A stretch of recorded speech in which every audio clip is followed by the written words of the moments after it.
with death itself.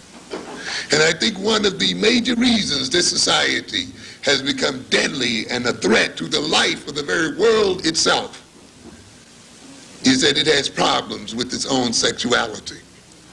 And it has problems with the very basic nature of man. It has such a problem then that those who have the most to give to children, you would think, in terms of wealth, knowledge, and so forth, are the very ones that what? Do not have them. There's a problem there, ladies and gentlemen. And it's interesting to note then that this is diametrically opposed to the African sense and to African values that look at life and growth and development as a great value. But yet we note as African adopts these European values, they will also adopt the deadly nature of Europeans to the point often of killing their own children or denying them birth or denying them conception in the first place. And now the European is beginning to see the result of the philosophy that they have put forth. What happens in America? He goes, and it's interesting to note that this is one of the challenges. Further, recent immigrants have higher fertility rates than other Americans. By the way, some of you might have read 2 or 3 years ago about the browning of America. The idea that the Hispanics are moving in so rapidly that at the rate they're going, they'll soon be America's largest minority. There will be more Hispanics in this country than blacks. And that at the rate they're going, we'll literally have a brown America. That's a major question we have to deal with too, ladies and gentlemen, by the way. What will happen to the black population in this country as it is outnumbered by the Hispanic population? Or as it is balanced off by Asian immigration? That's a challenge that our children must be educated to meet.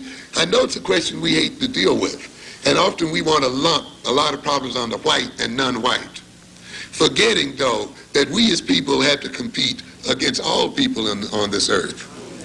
Africa has to compete against Latin America as well for markets in this United States and other places. And we have to compete with other non-white people. And the idea then, when we just cannot let then other non-white people just function the way they want to without also looking at it in terms of what it means in terms of our own self-development, growth, and survival as a people. The influx then of Hispanics in this family, in this country, will have a major impact upon the quality of black life in this country. And I think those of you who, of course, go in the black community can already see that. Those of you who may go to Miami can already see it in very clear terms. And in certain parts of New Jersey can see it. And yet it's an issue that we don't want to face. The rate is less than that if illegal immigrants are counted.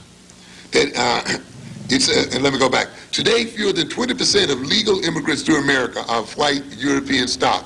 The rate is even less than that if illegal immigrants are counted in. There is little reason to think this will change. Birth rates in Western Europe are so low these days, there's hardly anyone left to leave. In other words, there are hardly any whites to come over anymore. Today, about 80% of the current total United States population is of white European stock.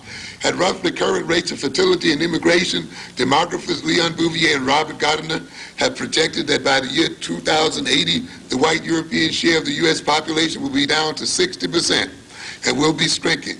With a higher rate of immigration, it will only be 50%. Very interesting. Reminds me of that movie, War of the Worlds, you know, when it looked like the aliens were taking over and then they died because of disease. Will the European die out? Will our problem be solved by their mere death?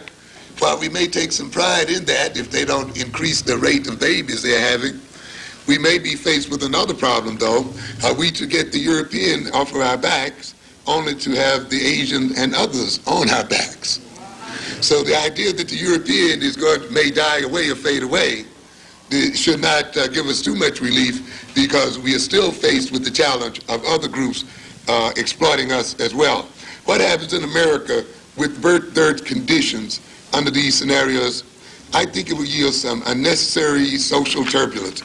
But it's interesting. I can't read through all of it because it's a long piece. I would hope you get a chance to read some of the pieces. I just want to indicate one or two other things when he talks about the time to pay attention and so forth. As I reflect on our situation, it seems that the real and lasting solution to our problem is not finally to be found in the realm of politics, the tax code, or the immigration code.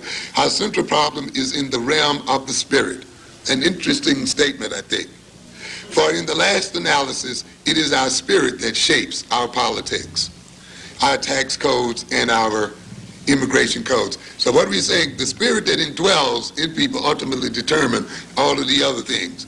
He goes on to say, but suppose we could re-inspirit this generation, he's talking about his generation of whites, to understand and take pride in the fact that they are a part of a remarkable, potent, productive, humane, beneficent culture.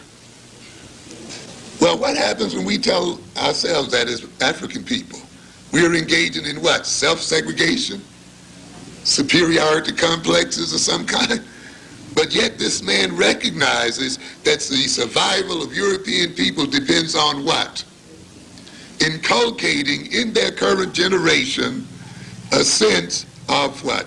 Culture, a sense of themselves as a people. Not getting rid of their culture, not getting rid of their identity, not trying to emerge with another people, but building up a greater sense of identity, relating to each other socially, economically, politically, and sexually to maintain their dominance in the world. For in the last analysis, it is our spirit that shapes our politics, as he goes on to say. So suppose our young people came to know in the marrow of their bones that the West is, as Lincoln said, the last best hope of mankind. These deadly people, these people who threaten every bit of life on earth, these enslavers, these exploiters, still dare to see themselves as what? The last best hope of mankind. Very interesting statement. It shows, though, that whites must not only indulge in the deception of African people, but they must indulge what? In their own self-deception. The last hope of mankind, the last best hope of mankind. Suppose it was explained that only they can preserve it. They, who threaten to destroy it, can preserve it, and that there is something real to fear if they don't. If such a spiritual rekindling actually takes place among our young people, it might rejuvenate, even save, a civilization that has been a long time in building, one of the shortest lived civilizations that ever existed on this earth. And yet, in that shortest period of time, has done more to destroy man than any other civilization that has ever existed. You talk about an Egyptian civilization that lasts thousands of years, and yet this civilization within a space of 200 or 300 years has killed and destroyed and raped and robbed more than all of the previous civilizations put together. And yet it dares to see itself as the last great hope of mankind. After all, it's not such a big deal. All it involves is having another baby. Is that right? I must wrap it up here. I like the concept of spirit. One of the things I talk about in my current book is the concept of spirit possession. And I'm bringing back some concepts. You know, when you get into Afrocentric psychology, you begin to see where some concepts that have been put down, and I'll be through in a minute, by Europeans, are very functional in African psychology. One of the things that they like to talk about, of course, is this idea of spirit possession.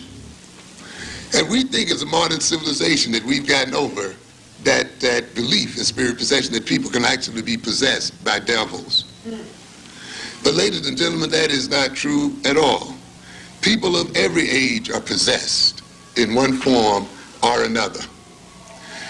What spirit possesses you depends upon the ideas that are accepted at the time. When the devil as a real entity was accepted by the culture and by the bulk of the population, the devil actually possessed people. You could actually talk to the devil and people. You could call them out, you know. And some of you saw the movie The Exorcist, and the devil is talking and carrying on. This actually occurs. And it's an interesting phenomenon in human life. How do you feel?